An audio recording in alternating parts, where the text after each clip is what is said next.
Okay, so before we get too much farther, let's just do a quick review of moving around clips and our basic mixer functions and things like that.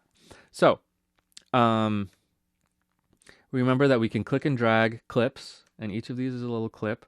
Remember, for editing, we can copy, click somewhere else, and paste.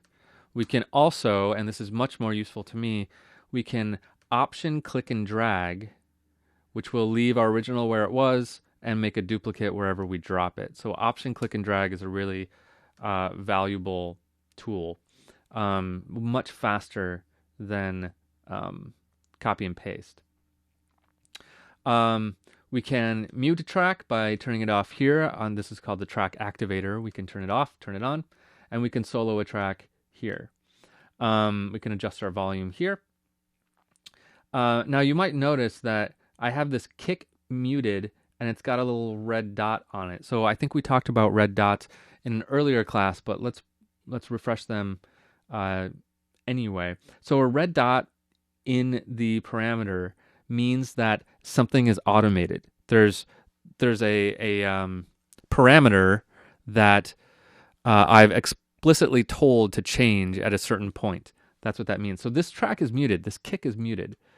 So if I look at the kick, so I'm going to click on, so you can always see what is automated by just clicking on that thing and you'll see the automation. So there it is. I've clicked on it. And now I can see, here's the automation line. And it's off because it's down low. So this particular parameter only has two options. It's on or it's off. So here it's off and here it turns on, right? So if I go here, I've told it to override my automation by clicking on it. So let's re-enable the automation. I'm going to click up here. This is actually a very complicated button up here, but for now it's going to tell us turn the automation back on. So let me just actually walk through what I just did again in case that was confusing. So so it's off here, right? Where my cursor is, this track is muted. So when I clicked on it to select it, I turned it on, which is the opposite of what the automation is telling it to do, which therefore this button turned orange and it said, you're giving me conflicting information, is what that button basically says. It's a bit more complicated than that, but it basically says you're giving me conflicting information. So it's going to do what I last clicked. It's going to leave this on even though the automation is off until I click this and say, go back to the automation. So now this track is off and now it turns on, right? So there's my kick. So you might be asking yourself, why do I even have this here if it's muted? The reason is it's actually serving a very important role because it's sidechained. We're going to talk about sidechaining in this class soon. But just file that word away for a while, sidechaining. If you know what sidechaining is, we're going to talk about how to do it when we start talking about effects in a little bit. But this needs to be here, but I don't want to hear it. So it's muted, but it's still doing stuff. More on that shortly. Okay, I have some MIDI tracks here. If I double click on a MIDI track, I can make this a little bit bigger. We can see our notes and our velocities. I can move notes around, up and down, and change them as I wish. Now down here, I've got all these noise files. These are just audio files of just like big swooshes of noise that I've made. I like using these for like builds and things like that. Let's just hear it, and then I'm going to tell you how I like to make these.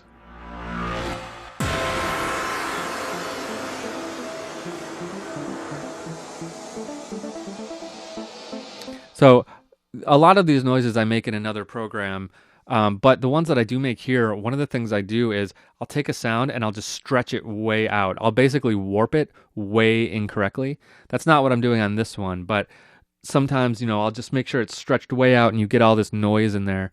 Sometimes I just start with using my throat and just go into a microphone and then stretch it out. It's dumb, but it works. This one, you can see that I've transposed it down by 11 cents, which is almost an octave. Let's look at another one here.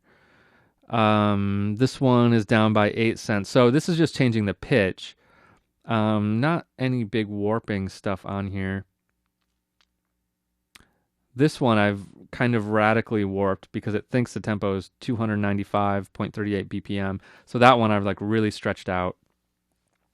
So different tricks there. Up here, I have these little swooshes. Let me just solo one of those. So what these are is you can see it zooms up, and then I have the same file again backwards. So here's how you would do that. Let me just make another one over here. So first of all, the way I made these, you can see that it says CYMB. This is just a crash cymbal, slowed down and put backwards. So you hit a crash cymbal, slow it down a little bit, turn it backwards, and you get a nice whoosh type sound, because that's a crash cymbal backwards. I've done a couple other things with this one as well, but it's basically a crash cymbal backwards. So actually, this is more like the original. So let me pull one of these out here so we can just hear this. And I've avoided the actual crash, right? By saying the start point is forward so that we don't hear the actual crash as much. Right? And that those weirder sounds that make it sound like a car going by, that meow type sound, that's from the stretching. So now let's add a copy of this backwards. So I'm going to make another copy of it. Then I'm going to go down here and right here, rev, that's going to reverse that sample. And there it is. And then if I want to do what I did here, I'm just going to bump these two up against each other. And to get them right up against each other, I'm going to need to zoom in. There we go. Now let's hear it. Right, so now it makes that kind of boomerang effect of it's going and coming back. So backwards cymbals and reversing samples. A good trick. Time stretching and reversing is always great for sound design. Remember, this is the reverse button right there. Okay, so I think that gets us up to speed on some of our basic editing stuff. Moving clips around, reversing samples, reversing clips, I should say.